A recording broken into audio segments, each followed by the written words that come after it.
Dan Imam Nawawi ini memang terkenal rajin. Beliau ini selama belajar sampai wafat gak pernah baring-baring, gak pernah duduk. Kalaupun tidur itu duduk. Sejak belajar sampai wafat, kalaupun tidurnya duduk, setelah itu nulis lagi. Ditanya oleh muridnya Imam Badruddin Ibnu Jama'ah, ya Imam, kaifa naumul guru, gimana caranya tidur? Kalau ulama dulu yang ditanya gimana tidurnya? Mengapa rajin belajarnya, rajin sekali, kayak gak tidur. Kalau orang sekarang yang ditanya bukan tidurnya, gimana belajarnya? Mengapa banyak tidur orang sekarang? Kalau tidurnya jangan ditanya, sudah pasti.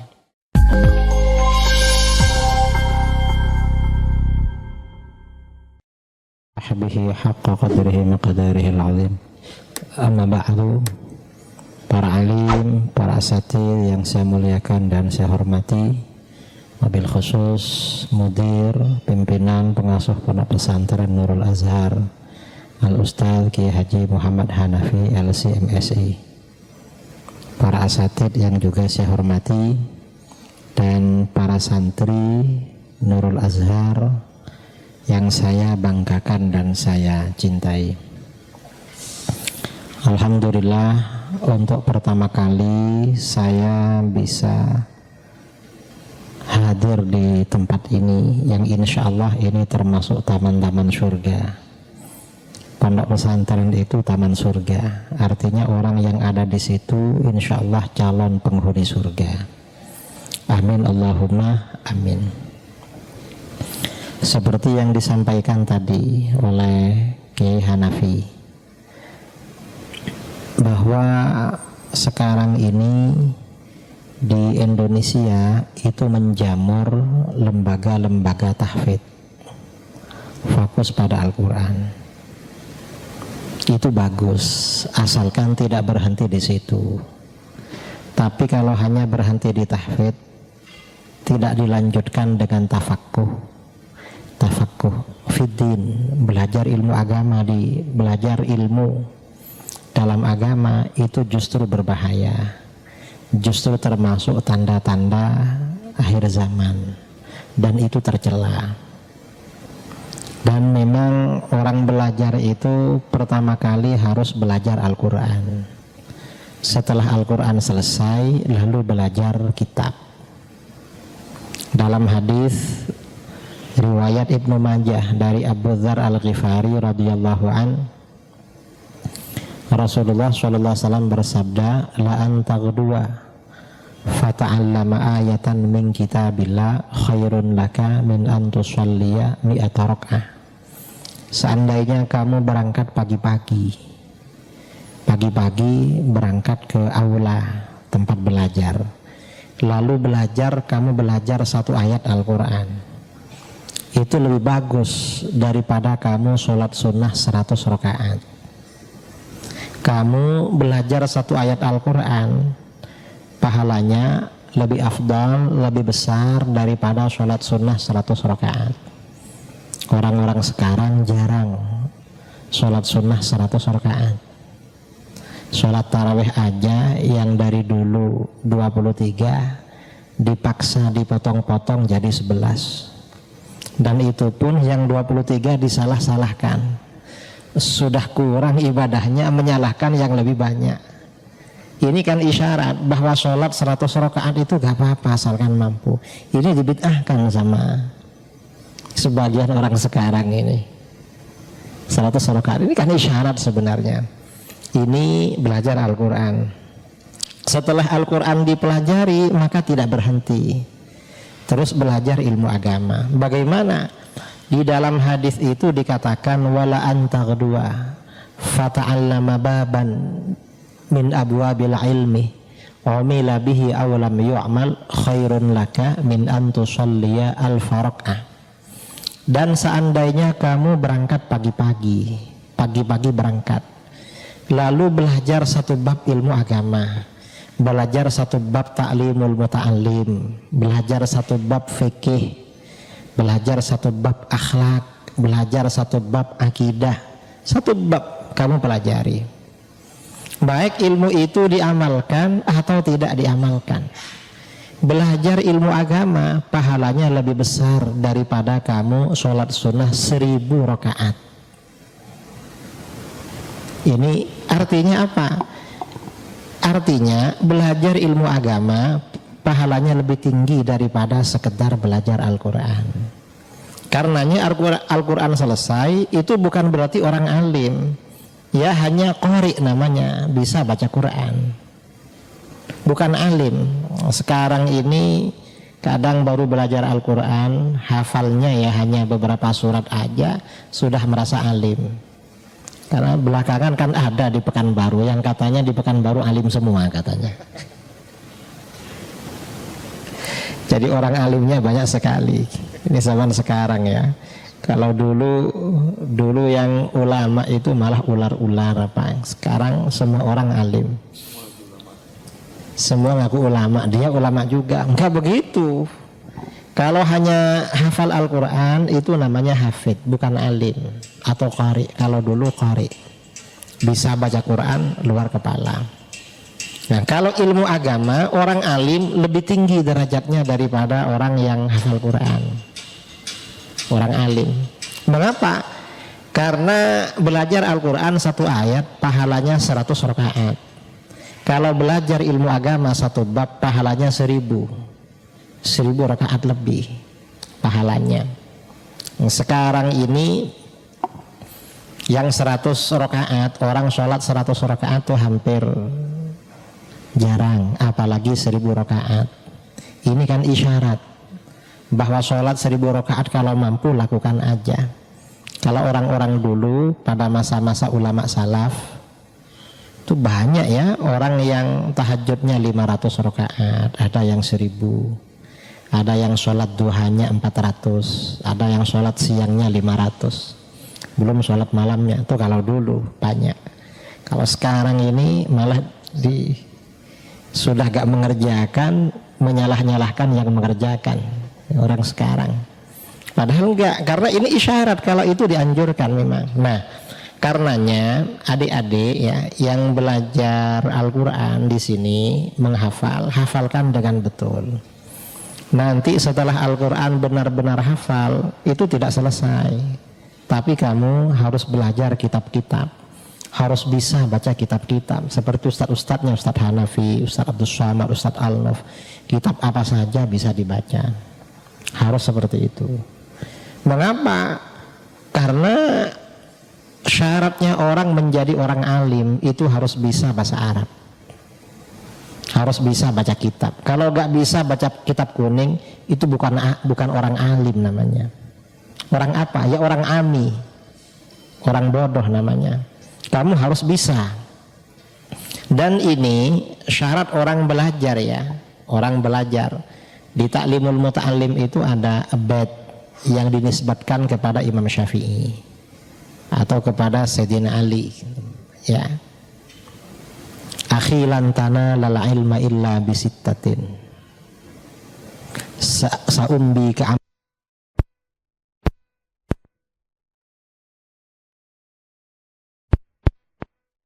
peroleh ilmu kecuali dengan 6 perkara. Aku akan cerita pada kamu 6 perkara itu dengan penjelasan. Zakaun wa hirsun wastibarun wa bulghatun wa irsyadu ustadzin wa tulu zamani. Pertama zakat, cerdas. Orang belajar ilmu agama harus cerdas. Makanya orang masuk pondok dites. Mengapa? Kalau terlalu bodoh gak usah cari ilmu, bantu-bantu pondok aja. Karena gak akan lulus-lulus, tapi ya gak apa-apa belajar nanti, tapi harus sabar. Jadi harus punya kecerdasan. Dan kecerdasan itu bisa ditingkatkan. Selama masih anak-anak seperti kamu bisa ditingkatkan. Kecerdasan ini akal seseorang, kata Sayyidina Ali, berhentinya usia 27 tahun. Kalau masih kecil-kecil begini masih bisa ditingkatkan. Kalau gak cerdas gak bisa. Dan para ulama itu semuanya cerdas-cerdas. Dan kecerdasan itu bertingkat-tingkat. Tapi orang yang belajar ilmu agama, kecerdasannya kurang, itu harus lebih rajin. Karena kata ahli pendidikan, kecerdasan itu dalam keberhasilan itu 10%. Jadi orang cerdas ini belajar ilmu agama punya modal 10. Yang 90% itu dari rajin, dari tekun. Kalau rajin atau tekun, insya Allah nanti berhasil. Dan kadang-kadang memang ketika belajar ya, di tempat belajar ada kawannya paling cerdas, ada kawannya di bawahnya, ada kawannya yang sedang-sedang, ada kawannya paling bodoh, ada kadang-kadang. Karena manusia ini memang oleh Allah rizkinya, baik rizki secara zahir maupun rizki secara batin, itu oleh Allah dikasih beda-beda, tidak sama. Tapi bagi orang yang kecerdasannya di bawah itu jangan berputus asa, tetap harus rajin belajar. Mengapa? Orang belajar ilmu agama hakikatnya itu menunggu futuh dari Allah. Futuh itu terbukanya hati untuk mengerti ilmu pengetahuan agama. Futuh, hati terbuka. Kadang-kadang sejak kecil sudah futuh, begitu belajar langsung ngerti, langsung paham. Kadang nunggu 2 bulan, kadang nunggu 1 tahun baru ngerti, kadang 2 tahun, kadang lulus baru ngerti, kadang dia futuh hatinya terbuka setelah pulang ke rumah. Ya macam-macam. Kadang menjelang mati baru futuh itu. Menjelang ya, macam-macam memang. Jadi terbukanya hati untuk langsung paham, orang itu bertingkat-tingkat. Tapi kalau orang itu rajin belajar, insya Allah dimudahkan itu. Mudah. Dulu pada abad ke-8 ya, sekitar abad ke-8 Hijriah, itu ada ulama besar namanya Imam Adududdin Al-Iji. Imam Al-Iji. Imam Al-Iji ini terkenal alim, muridnya ramai. Nah, ada salah seorang murid beliau yang paling bodoh, namanya Sa'duddin Mas'ud bin Umar At-Taftazani. Imam Sa'duddin At-Taftazani. Imam Sa'duddin ini setiap belajar, kalau gurunya mengajukan pertanyaan, Sa'duddin ini pasti gak bisa jawab, dipastikan. Kalaupun menjawab pasti salah. Setiap berbicara selalu menjadi tertawaan kawannya kalau bicara pelajaran, karena bicaranya pasti salah itu setiap bicara. Tapi Imam Sa'duddin ini rajin belajar, siang malam waktunya untuk belajar terus, tekun belajar. Lama-lama setelah beberapa tahun belajar, beliau menjadi pelajar paling bodoh, belajar di kamarnya. Tiba-tiba ada orang datang, Sa'duddin, ya, ayo pergi ikut saya. Maaf, saya lagi belajar, gak bisa diganggu, kata. Akhirnya orang itu pergi. Habis itu orang ini datang lagi, Sa'duddin, ayo pergi. Kata Sa'duddin, maaf, saya ini bodoh.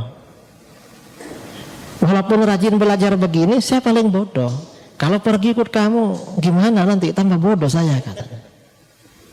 Akhirnya orang itu pergi. Lalu ketiga kalinya orang ini datang lagi, Sa'duddin, ayo pergi ikut saya. Kata Sa'duddin, loh kamu gak ngerti kalau saya ini bodoh. Kata laki-laki itu, kamu ditunggu oleh Rasulullah. Rasulullah menunggu kamu. Mendengar dipanggil Rasulullah, Imam Sa'duddin langsung berdiri, gak pakai sandal, ikut orang itu. Ternyata Rasulullah bersama para sahabat sedang duduk-duduk di bawah pepohonan-pepohonan. Sampai di situ. Ini diriwayatkan di dalam kitab Syadzaratul Zahab fi akhbari man zahab, karangan Imam Ibnul Imad Al-Hambali. Sampai di sana ditanya oleh Rasulullah, kamu sampai dipanggil 3 kali kamu datang. Kata Imam Sa'duddin, Rasulullah, saya gak tahu kalau yang memanggil itu Rasulullah. Ya tidak apa-apa. minta tolong Rasulullah, saya ini paling bodoh di pondok, paling bodoh. Ya, kamu saya tolong. Lalu Rasulullah baca-baca. Setelah baca-baca doa, mulutnya disuruh buka mulutnya oleh Rasulullah, diludahi. Setelah diludahi mulutnya, dah kamu balik lagi, katanya. Akhirnya balik ke kamarnya, belajar lagi. Besoknya ketika gurunya Imam Adududdin Al-Iji mau mengajar, biasanya sebelum pelajaran dimulai, ada murid yang paling pandai, paling alim, itu suruh mengulang pelajaran yang kemarin. Namanya mu'id ya, istilahnya kalau ulama-ulama dulu, murid yang paling pandai itu yang sanggup mampu mengulang keterangan gurunya, namanya mu'id. Nah, sebelum memulai, Imam Sa'duddin ini angkat tangan, guru, gimana kalau saya yang menerangkan pelajaran kemarin, katanya. Akhirnya kawannya ketawa semua, loh ini mau menerangkan, wong setiap menjawab pertanyaan pasti salah. Tapi gurunya ini ngerti, pasti ada sesuatu ini. Oleh gurunya, coba kamu nerangkan Sa'duddin. Lalu Imam Sa'duddin menerangkan. Apa yang terjadi? Setelah Imam Sa'duddin menerangkan, ternyata uraiannya sangat bagus, luar biasa, melebihi kawan-kawannya. Sudah bukan Sa'duddin yang kemarin. Sampai-sampai gurunya Imam Al-Iji menangis. Beliau berkata, kamu bukan Sa'duddin yang kemarin. Ini berkah berjumpa dengan Rasulullah SAW. Dan ini oleh sebagian ulama ditakwil, ini katanya kejadian ini dalam mimpi. Tapi kalau dibaca di kitab itu yaqzah. Kalau dibaca, ya mungkin yang mentakwil ini ya untuk menghadapi kelompok yang khawatir dianggap tidak masuk akal. Dianggap tidak masuk akal lalu ditakwil. Tapi bagi orang yang percaya secara yaqzah, mudah menerima seperti ini. Nah, ini artinya apa? Orang belajar ilmu agama yang pertama kali paling penting itu tekun, rajin belajar. Kalaupun sekarang belum paham, mungkin setahun, 2 tahun menjadi orang alim. Kalau enggak, ya mungkin ketika hampir lulus. Kalau enggak, mungkin setelah lulus baru. Atau kalau enggak, mungkin setelah tua nanti, mau mati baru alim itu. Baru paham. Ya gak apa-apa, daripada gak paham sama sekali. Belajar itu memang butuh proses. Belajar ilmu agama. Dan ulama-ulama kita dulu, ulama-ulama dulu yang alim-alim, semuanya tuh rajin belajar. Gak ada yang gak rajin. Kalau gak rajin gak jadi ulama. Jadi apa ya? Jadi biasa-biasa aja kalau gak rajin. Harus rajin. Kita ini kalau baca kitab fikih Syafi'i pasti sering mendengar namanya Imam Nawawi. Imam Nawawi ini ketika wafat usianya 45 tahun, masih muda. Dan ketika dihitung jumlah karangan beliau dengan usianya, mestinya mengarang sejak kecil itu. Karangannya banyak sekali. Lalu bagaimana belajarnya? Padahal orang mengarang kitab itu kan beda dengan orang pasang bangunan. Karena kitab itu kan harus belajar. Kalau orang kitabnya besar-besar, tentu kitabnya banyak, perpustakaannya besar dan dibaca semua. Dan Imam Nawawi ini memang terkenal rajin. Beliau ini selama belajar sampai wafat gak pernah baring-baring, gak pernah duduk. Kalaupun tidur itu duduk. Sejak belajar sampai wafat. Kalaupun tidurnya duduk, setelah itu nulis lagi. Ditanya oleh muridnya Imam Badruddin Ibnu Jama'ah, ya Imam, kaifa naumuk guru, gimana caranya tidur? Kalau ulama dulu yang ditanya gimana tidurnya? Mengapa? Rajin, belajarnya rajin sekali, kayak gak tidur. Kalau orang sekarang yang ditanya bukan tidurnya, gimana belajarnya? Mengapa banyak tidur orang sekarang? Kalau tidurnya jangan ditanya, sudah pasti. Kalau sekarang, dulu ini karena Imam Nawawi ini masih mengajar, karangannya banyak. Lalu nulisnya gimana? Belajarnya gimana? Ditanya, gimana tidurnya? Kata beliau apa? Kuntu idza ghalabanin nu'as asnattu dhahri ilal kutub lahzatan. Saya ini kalau sudah sangat ngantuk gak tahan sekali, saya bersandar ke kitab-kitab. Karena di sekitarnya kitab semua. Bersandar. Sebentar, tsumman tabahtu, lalu saya bangun lagi. Habis itu bangun lagi. Itu Imam Nawawi.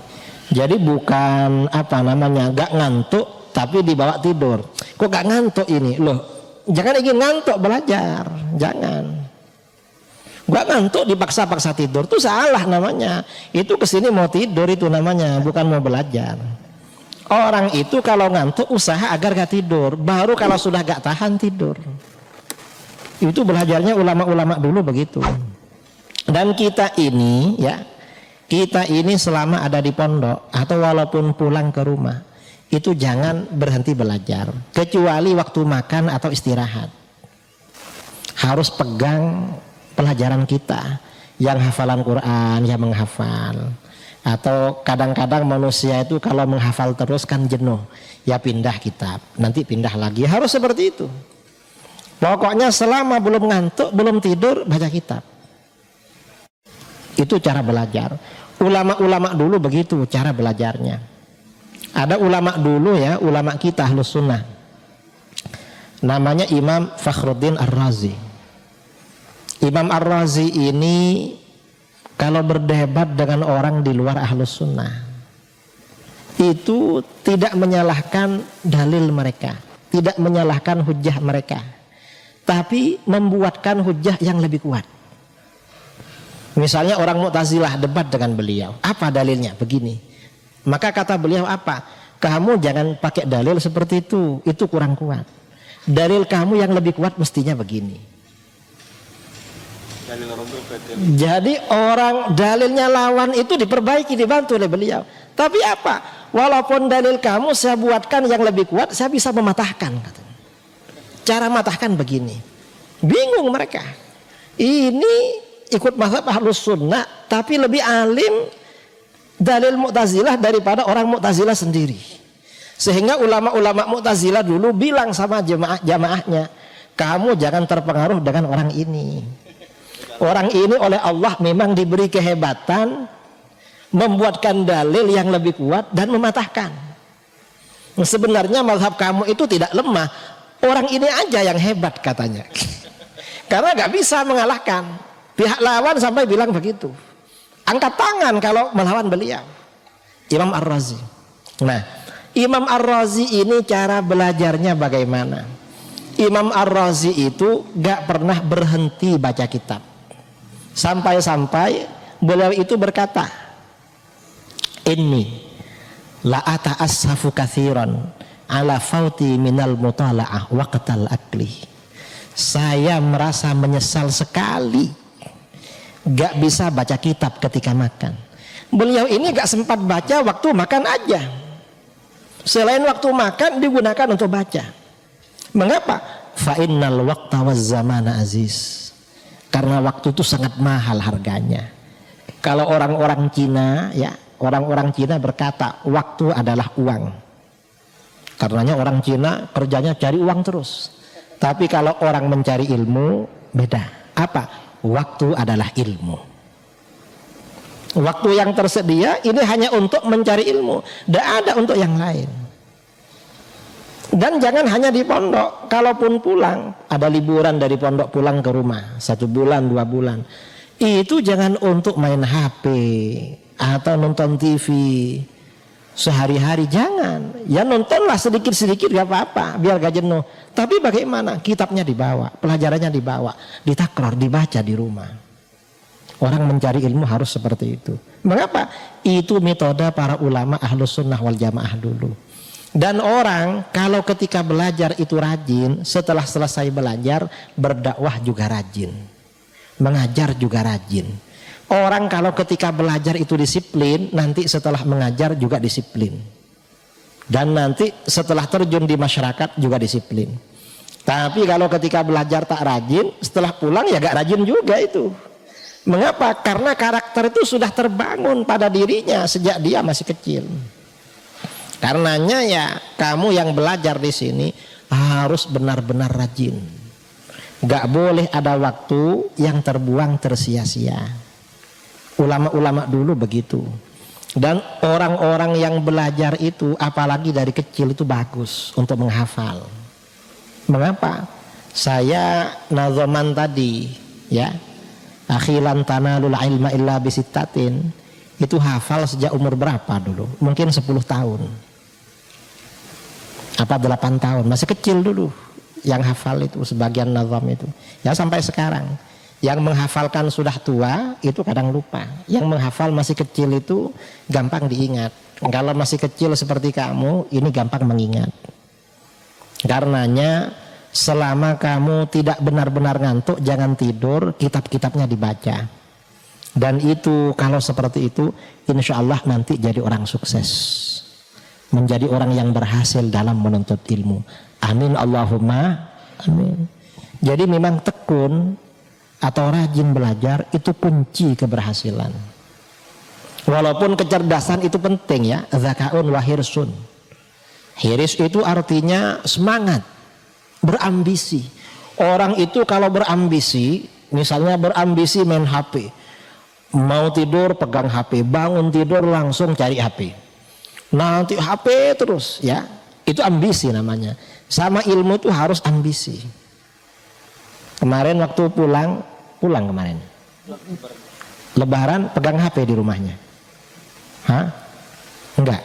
Ada yang pegang HP mampu berapa jam sehari semalam buka HP itu? Apa hanya 1 jam, apa 2 jam, apa 4 jam, atau selama enggak tidur buka HP? Coba kamu buka kitab seperti itu, kamu hebat.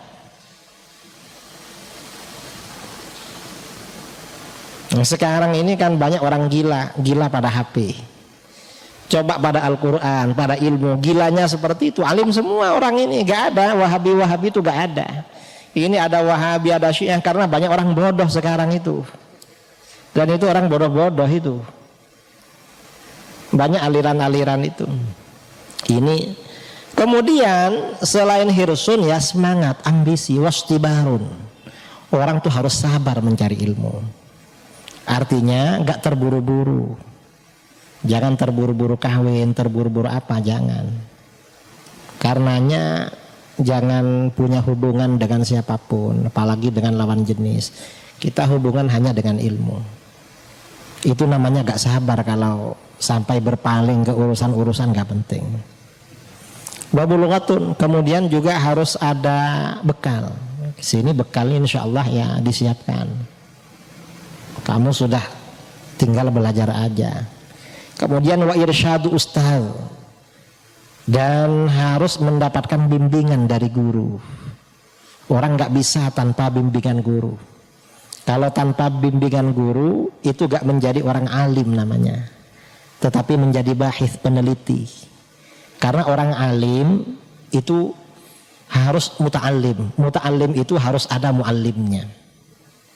Jadi orang alim itu harus muta'allim dulu. Alim itu artinya orang yang ahli ilmu.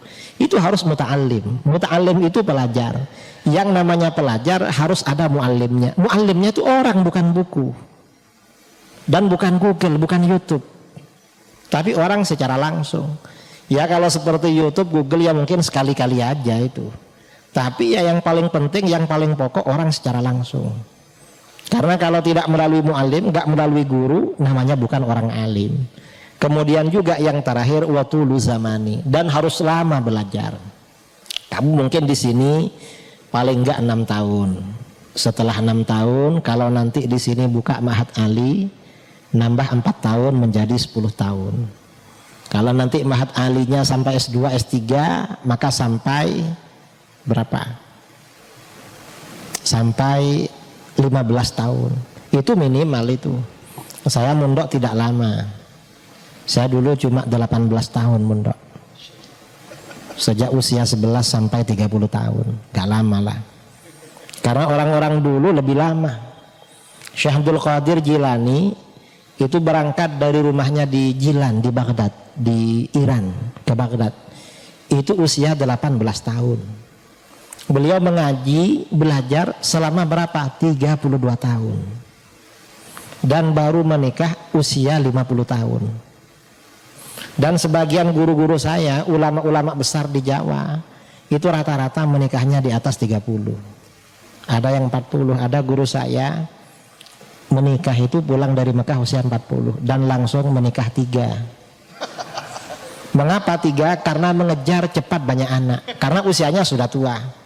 Kamu lama gak apa-apa, nanti habis sini selesai ke Mesir, ke Mekah, kemana, dan nanti pulang karena usianya sudah seperti Ustadz Hanafi, langsung cari 3 itu gak apa-apa itu.